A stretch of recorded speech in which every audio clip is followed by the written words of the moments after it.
Secondo le previsioni della CGA di Mestre, almeno 200.000 residenti in Friuli Venezia Giulia approfitteranno del Ponte Pasquale per godersi alcuni giorni di svago, mentre molti potranno recarsi al mare, in montagna o visitare una o più città d'arte. Non si può ignorare che un numero significativo di persone sarà costretto a lavorare anche durante questo periodo festivo.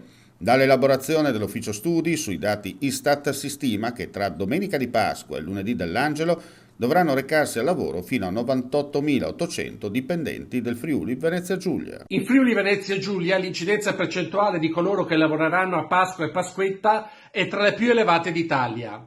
Ciò è dovuto alla grande vocazione turistica di questa regione.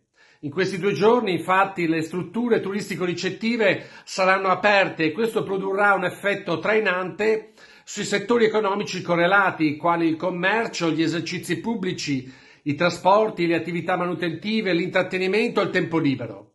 Tale dinamica contribuisce a garantire nelle città, nelle località di mare e quelle di montagna una gamma completa di servizi sia ai turisti che alla popolazione residente, che altrimenti non potremmo usufruire.